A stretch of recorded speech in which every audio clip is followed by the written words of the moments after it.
We're in New York today, and I'm with Annie from Dragonfly. Annie, how are you doing today? Swell. No, it's really good to be here. I think all the episodes you've done so far have been really wonderful. So excited to be a part of this. Yeah, so like Genzio comes on the sides of conferences, and you are based in New York, but you're aware that NFT NYC is going on at the moment. What are your thoughts around the NFT scene at the moment? Yeah, I mean, it's interesting to see how much it's evolved even in a year. I mean, one of the things we've been talking about sort of internally is the transition from NFTs, which, you know, people think of as basically tokens, right? Like it might be art, it might be some instantiation of culture, but now we're kind of moving into the world of NFAs or non-fungible applications. And I think that's probably the next great game to be played, which is like, how do you turn metadata or AI agents or all those things into non-fungible assets? And I think that's a very exciting world to be a part of. Give us some examples of that. Yeah, I mean, one of the interesting things I think that's happened in this NFT NYC that is wholly unique is the marriage of, like, you know, this decentralized AI ethos coupled with actual NFTs, right? So it's like, what does it mean to own and operate like an agentic being?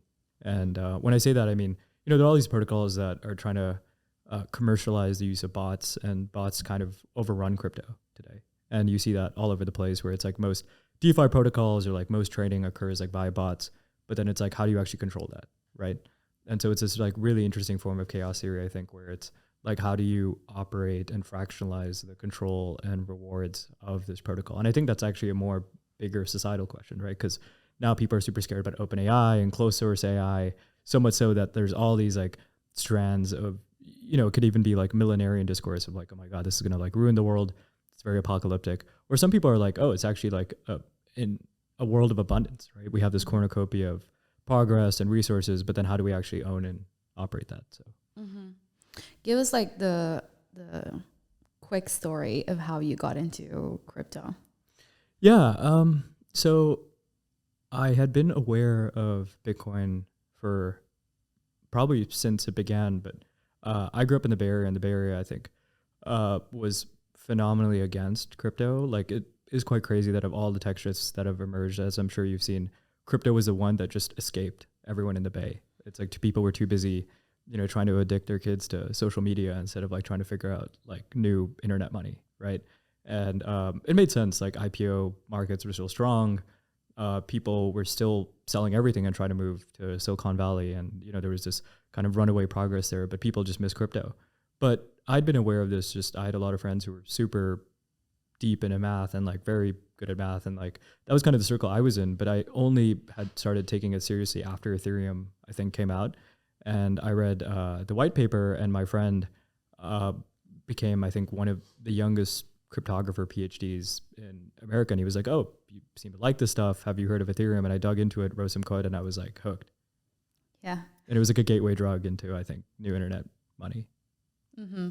Well, what was exciting about it back then? I think it combined all the things that I liked most, which was like rethinking mechanism design, which, you know, is a form of economics, which is like, how do you design the system that creates a system, right? And we all live in a system, right? You could say capitalism is a system. The Cold War was a fight between two systems, right? We're trying to figure out a third system right now, which is like, how do you operate kind of in a world of abundance, I guess. But I think these questions had always been in my mind, I think, being in the Bay, where like so many people were just kind of quietly quitting, I guess. Like there's a lot of people, you know, in their mid-20s, early 30s, where they're like, oh, you know, life is going pretty good. I don't really need to work so hard. I might as well just like cash out and rest invest, right? And like that ended up being very common, although that was just never going to be my path. So I was curious, like what are the ways that you can kind of push the frontier in like legally, right? I mean, there's all these ways that I think we're trying to emerge in the mid 2010s that I think were very interesting. Crypto is part of that. So what stood out to me was maybe there's a new way to redesign all these systems without violence or chaos or all those things. Like you could do it in a legal, permissioned way that was also subversive, right? I think you need to be somewhat subversive, but I thought it was a way out between like the Scylla and Carbitus of like all these people fighting against capitalism and communism, but crypto was kind of an interesting middle ground, I think.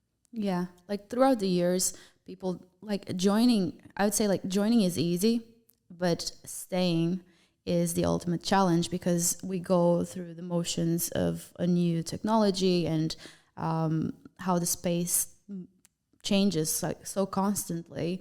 3 years in crypto is almost like a year outside, as we commonly say it. Was there any moment that you felt like, like less encouraged to keep building in the space, keep contributing to it, or did you were you always like was it always like strong from the beginning? Well, I don't think any true believer keeps their belief at the same level all throughout the journey, right? I mean, that's why there's different levels of belief, right? You can't really be a full believer if you don't have your beliefs tested repeatedly, right? And I think at Dragonfly, we've done a really good job of trying to go to the limit of, I think, what we think is true and not true. So I think we have this line internally that's like, it's very rare to keep your white shirt white going through the jungle. And I don't think people should have any mistake. Crypto is a jungle, right? Like you try to operate in this world, you're getting hacked, right? Like people are trying to like drain you. There's scams everywhere, as we all know, but you have to keep your mind and I think spirit kind of wholly different from the scene. You have to both be in the scene, but then also against it, right? Mm-hmm. And I think we're trying to give people a path out. Like I think there's a great way where like you can be positive some in crypto and still help a lot of people and just try to keep your head above like all the kind of nasty shenanigans that go on. Yeah. One thing I learned was it's important to stay positive because it has a strong effect when you talk with other people. Like you never know who's actually struggling. They're going to act like everything, like struggling it means like around building or like sticking to what they're working on and figuring it out. So when you approach things from a point of, like being optimistic about the future, it almost helps people take that mindset and put it where it needs to be. And it's so easy to then like something will click, So, like you actually just nailed on something that I think we talk about a lot, which is if you ask a lot of people in the space, they don't have like an end vision for where they see this stuff going, right? Like people are so consumed with the day to day. And I think that's, one of the downfalls of something like NFT NYC where it's like, oh, I'm trading and like, all those things, but for what, right? Like what is the kind of eschatology of crypto or like where do we go from here? And I don't think enough people are talking about that. Like, what do we see this becoming? Like we're tasked with a great kind of purpose, right? Which is, it is crypto against the world. Like what even is crypto to a lot of people? Most people, even in America, still think it's a scam, right? Much less the rest of the world. And I think, crypto is so disparate in different parts of the world. There's like European crypto, Asian crypto, American crypto. But then how do you unify, I think, all these tribes and gear people up for an ultimate purpose? Yeah, building with purpose is a strong one. Like I truly believe in that. I think a lot of stuff in crypto still is built on vibes and it works to some extent because, like it's community driven. So when you throw something in the air, everyone is like, which I like, everyone is like so keen to get involved and to participate because there's that social angle to it. Do you think that there's going to be like a pivotal point where that's going to end, or do you think that's going to like stick around? Do you think that's like intrinsically like a part of crypto?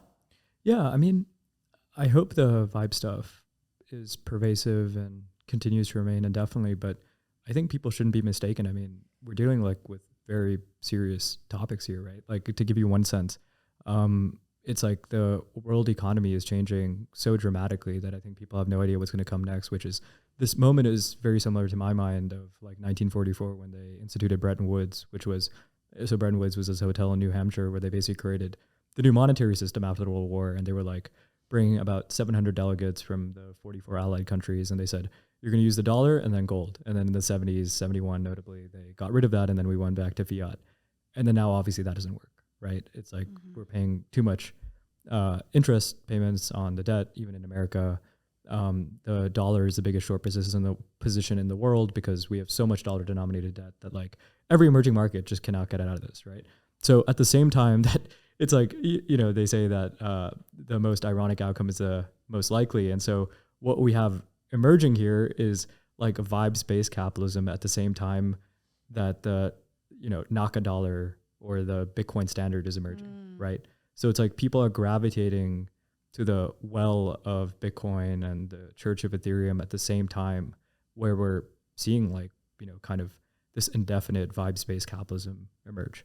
Right? Yeah, I agree. You touched there on something that I find really interesting. Like for me personally, like the reason why I got into crypto was one, disagreeing with the model we have for governments, like how the voting, like who gets elected, like the whole structure around government. From a young age, I thought like that should be restructured.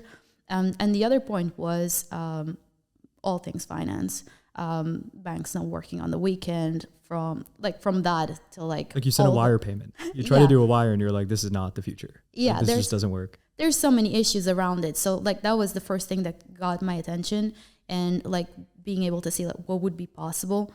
But there's still like friction, like for the standard person, using crypto is not that easy. And sometimes it's made easy, but then the fees are not expected. It's not clear. It's almost like hidden in the background, and people don't know which platforms to trust. There's copy of pages that look the same. It's a scam. So they just don't want to touch it. Like a lot of people outside just don't want to touch anything that is crypto because they think they don't trust themselves with it. For a long time, we thought that crypto would be that you're putting the trust back on people. And from what I've seen, the vast majority doesn't want to have that full responsibility, maybe at least for now, just by talking with people outside of crypto and like older people as well. But the friction being stronger I'm not going to call it friction. The pain being stronger outside of crypto is making people like wanting to learn, wanting to be to have ownership of like knowing everything that's happening with their money and controlling everything that's happening with their money. So in a way, like, do you think that's gonna be how it's gonna be? Like, well, let me throw out a third option that I don't see people talking about. We spend so much time of like, what is the protocol or app that is going to be bringing the next billion people into crypto, right? I mean, like, it's quite interesting because the one thing that I don't see people talking about is like, what if it's like AI agents that primarily use crypto over the next few years and then people, right? Mm-hmm. And we always talk about, people in emerging markets, blah, blah, blah. But like the growth in AI agents far surpasses anything like that, right? I mean, it's a very worrisome sign that like we want this to happen while TFR, total fertility rate across the world, is dropping precipitously, right? South Korea has a TFR of 0.68. Even, places like, vast kind of areas like India or, even around Africa are seeing their fertility rates decline dramatically. And like, we're trying to rescue people off of the sinking ship onto this new kind of economy. And we still don't know how they're going to do it. But I think, the one thing that you can kind of bet on is that more and more of this stuff will be done by autonomous agents probably then, like over the next 50 years, right? Like as we have fewer and fewer people on Earth. I hope not, but it is looking that way. That'll probably be more like things on the internet kind of hitting each other, and internet actors and money kind of working together. Maybe before we have 1 billion people actually using crypto every day. Mm-hmm. Do you think as people use more AI, they will get more used to having AI doing things for them 100%. Instead of other humans, including managing their finances, for example? 100%. I mean, it's already going that way, right? Like, I always say that, so it's an interesting oddity too. Like in the 20th century, people always talk about like what the 21st century would look like. So there was this like brand of futurism in the 20s called Russo Cosmism, which was, the early Soviets, I think, thinking about like what would luxury space communism look like. And so I'm going to try to do that for the 22nd century, which is like, I think today you would look forward and be like, wow, okay, when we're all on Mars and like thinking about the frontier, a lot of it will just be like humanoid robots kind of like talking and working with each other, right? And you're already kind of seeing that great game play out between Tesla and like all the big tech companies. Even Apple right now is like planning on making their own humanoid robot, right?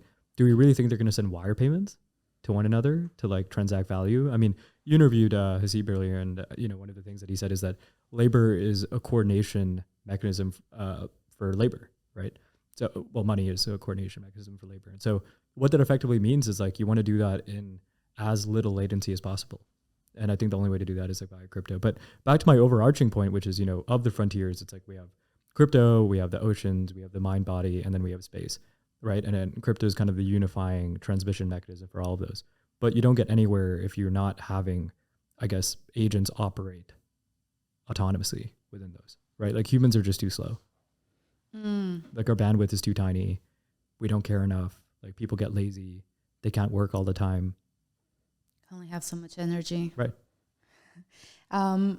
So it sounds like you imagine this happening soon? Because like the development on AI has been faster than before. Like obviously like AI has been around for a long time, but we weren't doing anything with it, like at the consumer level. Yeah, I think the LLM stuff is kind of overrated, but you can't deny the like speed of processing power in general, right? And I think as that gets faster and faster, I mean, there's always, you could say, 3 forms of progress. So, there's this model in economics called the Solon model, which is like, how do countries grow, right? Like, how do we predict which countries will do better than other countries kind of over the long run, and like what's endogenous or like what's actually true to the model instead of like outside the system.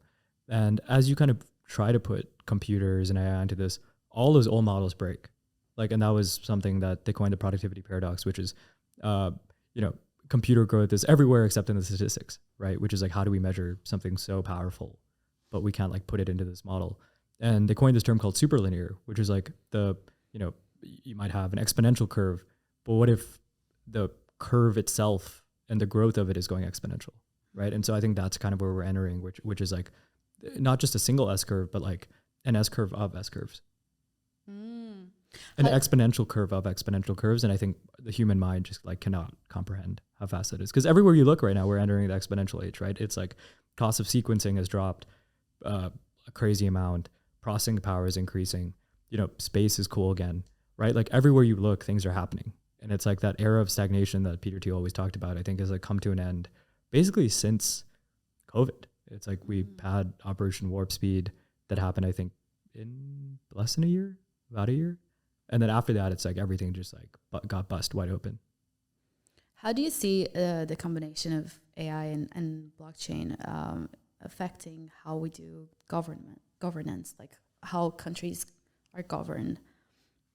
Yeah, I mean, I think people will be slow to the punch. I think we have a problem before that, though, which is like, how do you get crypto on countries' balance sheets? And I think that's probably the thing that will hopefully take crypto to the next level, right? I mean, it's like in every cycle, there's always something that people just could not have predicted. Like, I don't think anyone would have said that like NFTs would have heralded the last cycle and we would have had just like NFT mania from CryptoKitties, right? Yeah. And it always takes, and I think that is the point of markets where it's like, it always gets better than you think and it always gets worse than you think. And the thing that catalyzes the next shift is obviously not priced in, because if it was priced in, it just wouldn't be. Do you think they need to adopt crypto? Because it could be, governance could be redesigned on chain, but not necessarily, well, it would be silly not to. We need a new political philosophy, right? So when people say this, it's like, I think a few people have posited the kind of difference between like Elon and Sam Altman, but they both cash out at the same place. And what I mean by that is like, in this century, we'll actually start to see the merging of capitalism and communism, because it's both about abundance, right? And I think that is a big political question for the 21st century, which is, so let's actually rewind. So in the 20th century, what happened is the pie declined. And when there's a declining economic pie, people are obsessed about politics, right? Because it's like, I see my wages decline, my kids like have less food to eat, they can't go to great schools. And instead I'm seeing like the plutocrats like send their kids to Harvard and like talk about inane topics all day. And it's like, what's going on here, right? We're like certainly letting some people down. And so politics becomes very important when the pie is the same or decreasing, because then it's about how to split this thing. But when you live in a time of abundance and, what we talked about the S curve having S curves, and it's just like unlimited runaway growth, politics becomes a lot less important, right? Everyone's doing well and the economic game isn't like so clear in everyone's mind. Or isn't it like, it's not so deafening of a question as it is when like in the 20th century, when it's like, what do we do, right? Do we turn to capitalism, more capitalism, fascism? Do we turn to, communism and like split the pie that way?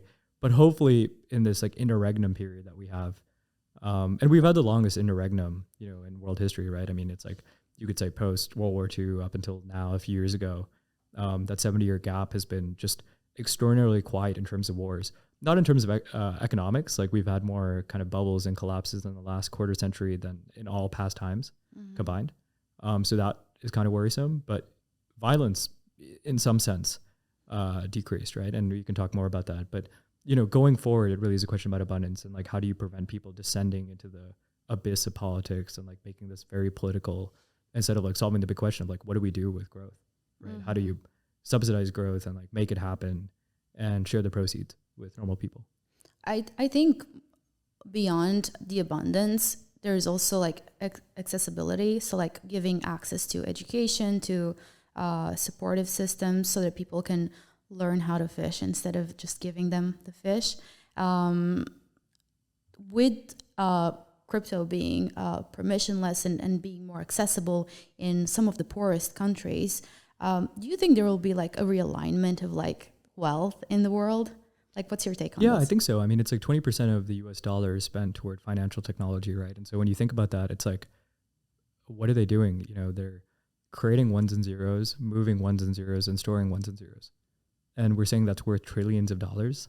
Like, to me, that's just ludicrous, right? I mean, you can kind of mirror the argument toward other areas. Like, there's that meme about American healthcare, but a lot of that is like administrative, right? And you could say the same about universities where like the costs balloon because so much of it is administrative costs. Like, imagine if capital and labor were the same thing. And that's kind of what I'm arguing here, that in this century, you'll find that actual like capital and labor, you don't have to make the trade-off. And so if you unpack that, it's like in all these places, labor costs have just ballooned in the West, right? And so you had that great offshoring debate in the 90s with Bill Clinton where they're like, oh, you had companies like Infosys and they're like offshoring tech talent so you could like get software engineers cheaper. But in this decade, it's like, oh, we don't even need to do that. Like, with things like Devin and kind of AI software, the rise of AI software engineers, it's like, that's a form of capital, right? I could just take the money I have, put more money back into that AI, so to speak, and like not have to pay people in like third world countries, right? And I don't think people are ready for that at all, of like what happens when they mix, right? You're into network states as well. Yeah, I would say I was quite early to that. I used to work at Pronomos, which at the time was the only kind of venture fund in the world investing in new cities. And I mean, that is a form of political philosophy, right? Because it is like what, when people talk about Mars and all of that, it really is a political philosophy mission of like, so say we're on Mars, whatever, it's like, how would you actually have a city there, right? We can't even get cities to work on Earth, much less like Mars, right? And so it became like a much more topical question of like, if we can't even do it in Asia or in America, certainly not in America, but if you couldn't even do it on Earth, like how would you do it elsewhere? Who's doing it right at the moment? Like city-wise? Yeah, there's a few people experimenting with it. Well, I mean, obviously I'm partial. Like my only bet in the space has been Praxis, I think. But there's been a lot more new cities writ large, I think, over the past decade, like in China and Brazil, you have Brasilia. But back in the day, it was kind of a meme because people were like, oh, you'd build this thing and nobody would show up. All these spaces are filled to the brim right now. So I think all those like Malthusians were like, oh, no one's going to live in these places and like nothing will work.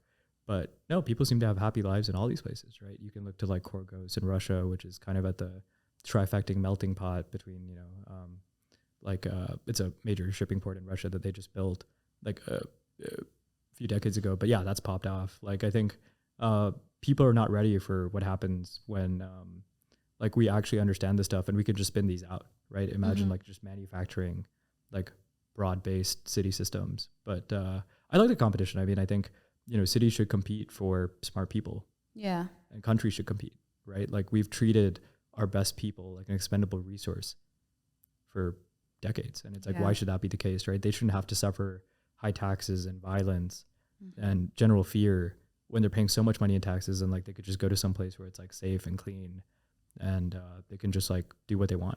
It's like picking your tribe almost. Other than like selection of people, which is probably the most important aspect of it. What are other aspects that you think are crucial after like looking at this? I bet like a ton of time like looking at stuff. For network states? Yeah, Well, a lot of it is a demand side problem, right? I think that's still what people have not cracked. I mean, like the overall spiel is in the 20th century, people moved to cities for labor markets, or since the dawn of time, actually, right? I mean, it's like people would, I'm sure your family, certainly my family, like people would move to cross the earth for better opportunity, right? And that would rear its head economically, where it's like, oh, jobs better here, I'm going to go here. And it wasn't even a question, right? It was always, that's how America was, the frontier was originally colonized, which was, hey, there's better opportunity in the West. Let's just like keep going to California. That's kind of how Manifest Destiny occurred. And it wasn't this like broad ideology. It was like fundamentally economic question. So that happened. And people kind of in their late 20s would cash out economically into social capital, and then they would get married, and then they'd probably move to the suburbs. And like that's how basically every city has worked since the dawn of time. And or like, you know, in kind of modern parlance. But then now, you know, post-COVID, it's like people want to live with people that share their values. You actually are free from the shackles and structures of like, oh, I have to live in this place like LA to, you know, pursue my dream of acting, but I hate everyone I work with. And like these tropes exist in like all manners of industry, right? Whether it's consulting or whatever, it's like you just generally wouldn't like the people that are in your neighborhood or area. And that's caused people to be very socially alienated, right? Like people need to be around people that they like, but we've rearranged things so that people have to play mental jujitsu on like, where is it I should live for, you know, to succeed. But I don't, you know, where I'm happy has never like crossed my mind. And I think we can change that, right? There's no need to be unhappy to succeed. Well, I'm going to take the conversation back to crypto. And I want to ask you this. I'm quite fascinated with blind spots. And we tend to build based on what already exists. So when you think of crypto and all the different segments on it, do you think that there is a segment that isn't there at the moment and that might emerge? Well, you can kind of imagine the answer to that, right? Because it's like, what is it that we don't know but should probably have a decentralized value chain, right? Because that's kind of what we do, where it's like, you know, Jim Clark, one of the great entrepreneurs in the 20th century, had this line, which is, you know, all businesses are made from bundling and unbundling.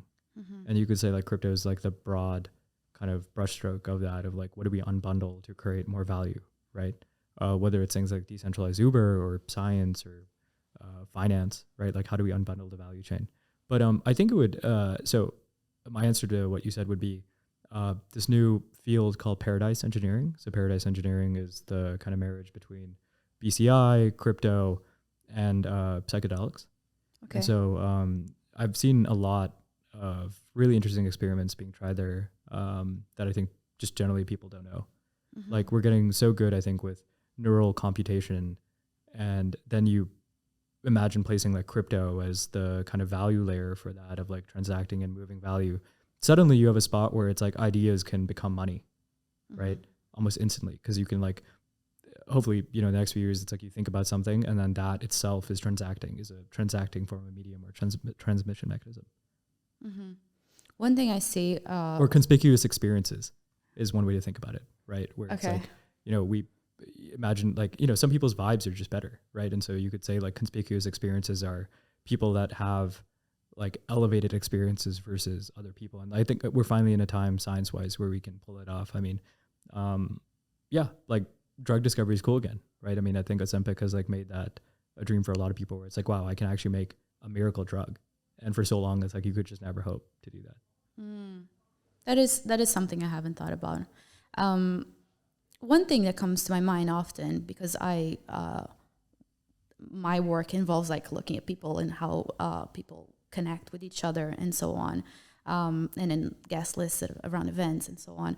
One thing I see, people really want to just cut through the noise and find the people that they want to talk with, and they want that to almost like be done for them, something that AI could do to you online. But I see that people want to find us in person. And if that, obviously, like if there's enough willpower, certainly that will come to life. So one thing that I think that might happen is like these hyper niche. So people segmenting themselves purposely because they want to communicate more obviously which niche they're on so that they can signal to others that are the same. We've been doing this for years, but like obviously as things evolve and you're poor on time, you want to do it more efficiently, and you want to do that in like more, because you might be interested in art, in crypto, and so on. So you need to signal all of it all at once. How, like, do you have any thoughts on this? No, I agree. I mean, AI enhances specialization, right? I mean, technology broadly is always about doing more with less. And I don't think you see that any better than the Archimedean lever of AI, where it's like, how do I get what I want faster, right? Faster, cheaper, better. And I think that's like something that AI makes uniquely possible. I mean, there's an interesting brand of sociology that says anything social, like Japan is ahead by 20 years. And Japan has been a good predictor of the world and like how people will act about 10, 15, 20 years in the future. And I think that's exactly what's happened in Japan, right? Like technology has made people more isolated, but then more hyper specific with what they like, right? You could look at like the fragmentalization of art in Japan, music, even like the class divide and gender divide in Japan has like really been magnified, I think, by technology. So it's all these questions about like how much specialization is good, and then how much you just deal with it, right? How much you just like be a person and like deal with, I think, the throws and just stuff that life throws at you, right? But Japan is also impacted by their culture and their history. Like, I wonder how that would look like in a country like US. Yeah, I don't think so. I mean, technology is the big kind of, I mean, it has helped. It's the usurper of, it's brought so many people out of poverty, billions of people, but at the same time, it's almost like a boot on the neck of cultures, whereby like instituting broadband into a country, like we said, drops fertility, right? And so far, there's been no way out of that. It's been like kind of the heel. And when you have broadband and the prevalence of broadband, people just like stop having kids. So it's acted like a great filter in many places, right? And South Korea will, of course, be probably the first to fall of developed countries because of that. But yeah, so it's like, do we want to live, I think, and crypto is the mix of this, right? Because it's atoms and bits. And you're seeing that especially in places like ZK and now decentralized AI, which are kind of combining these two. But it's like, how do we do this in a way that doesn't just like destroy cultures, right? And like allow these things to be used, I think, for the good of people instead of just like having them amuse themselves to death, which seems to be currently happening. Yeah, I think like in a way there's a constant readjustment. Like if we go to a far extreme, then we tend to push to the other extreme. So as you say that, I'm instantly like imagining how that would look like and thinking that maybe people well, there's always people who are averse of things. We don't all think the same, but I imagine like if that was to happen at a larger scale, then the conversation would start turning towards the other side to sort of come in the middle, hopefully. Well, you're saying that as we get more extreme, we'll hopefully find somewhere in the middle, I guess. To like with every extreme vision, which we probably might not hit that extreme as well, but let's play it out. There's obviously like the downsides of things. Like, for example, Japan having low fertility, people are more lonely. There's the good and the bad always. Whatever way you want to separate that. If you bring that to the US, for example, much larger country, but let's say like it happens at the same level or worse. There's different things people could do. I mean, they could move out, or they could start a new movement, or start aspiring something different and go against that new norm. And I think that's why we brought up the old frontiers, right? I mean, back then it was like as you were exploring a new frontier, many of it was geographical. People would just have to have a lot of kids, right? It was like necessary for survival. And I think as we've just like won, people have like no need to do that anymore, right? And I think that's a big shame. But I'm very optimistic that I think things will like dramatically shift, hopefully over this decade, where people like find that optimism again, and they're like excited for the future, and like they actually want to do cool things. And there's just like so much to do that it's getting wild. I mean, even like on large cities like New York, the more people work, the more tech driven, the more advanced. You already see some of that. Like I know that a lot of women based in New York are not interested in having kids, not even interested in having a partner to some extent, like anything serious. You have or like you invested in a dating app. You must have looked at stuff around this. Like, what are your thoughts? Yeah, so we invested in this company called Teleport. Teleport does sort of more specialized matchmaking via technology, but a lot of it is done via in-person events, which I think people really like. But I think that's kind of where the rubber hits the road, where like people are tired, and you're kind of seeing this in the discourse around dating and marriage in general, where people are tired of this like online prevalence, right? Of like meeting your partner online. That sort of trend is like now falling. It was like a very millennial thing, and I think Gen Z has kind of like stepped away from that. But back to our point, about conspicuous experiences, like people are returning, I think, to wanting to do physical stuff, right? Of being outside, of like this like tech backlash against their like phones, and they just kind of want to be, like Nietzsche said, in the wilderness and like rediscovering themselves. And I think maybe that might be it, right?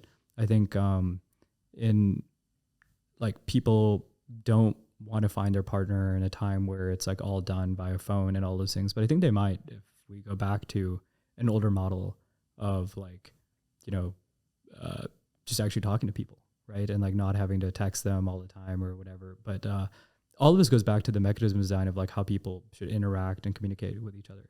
Mm-hmm. And I think like that design space is still wholly left unexplored, which to crypto's credit, I think we've done a lot of interesting work there, right? Mm-hmm. Like new social media protocols or new types of events. Like I think Vitalik said it's super unique. Like the conference culture crypto has is unique to crypto. Like no other business in the world or industry has stuff like crypto, where with like ETH Denver or Paris or whatever. And I think that is because we're testing and experimenting new models of like how people should interact and share value. Yeah, building together. That aspect of the industry,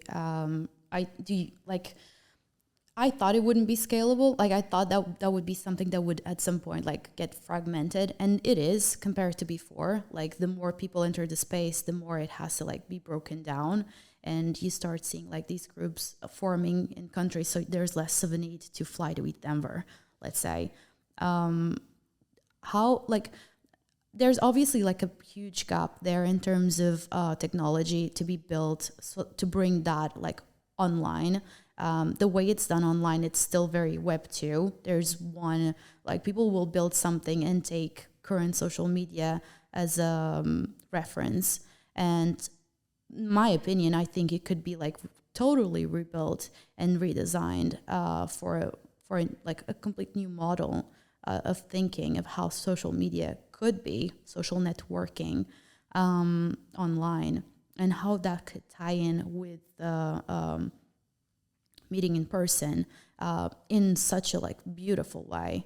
That is not available at the moment. Right. I think you kind of are talking about like the Apple Vision Pro universe, right? Of like, we need something like that. But no, right. That's but like take, that's yeah. But it's like kind of getting that way where it's like we're in meet space, right? You and I are chatting here, but we're still living in like a very Web 1, Web 2 society, right? And so it's like hard to discuss, I think, the topics that we want to discuss in systems that just don't work. Right, I think you're talking about like a new maybe distribution mechanism for like people in the space. You are, yeah. How do you think that will impact like not just Apple Vision Pro, but like having new tools as well? Like we're sitting here with headphones and everything. Like this would be like a completely different setup. Yeah. How will that affect like how we do things? Well, the area of crypto I'm most excited by, I think, is the combination of crypto and deep tech. And I think that's like an investment area that is like still super underexplored, because it's like, how do you ascribe value to a lot of, say, like deep in protocols, right? And you have things like Helium, of which, we're not an investor, but like people are like finally starting to understand that, oh, like I can use this protocol and actually reap the rewards of my work. And their numbers have been super impressive, right? And I think things like that are like what's required. And you're seeing that in the Web 2 sense with like teenage engineering and Rabbit, right? Like kind of local AI on these devices that are like super sexy, cool, whatever. And like people wear these like AI pins. But there's a mix there. And I don't know how they work together, but I know it's going to happen where it's like these things will like naturally be one and the same as, you want to build kind of a community, a cult around your product. You release a token. These emissions are then used to build a supply side. While at the same time, as a company or protocol, you're building demand. Annie, for everyone watching, where can they find you? Probably DM me on Twitter, Ani_pi. It's probably the best. Do you write? So I did a lot more before Dragonfly. I basically have a book on my Substack, which is Dreams of Electric Sheep. So you can also find me on Nice. Substack. Yeah. You should write more often. You have some really cool ideas. No, I appreciate that. Annie, thank you for doing this. Thanks.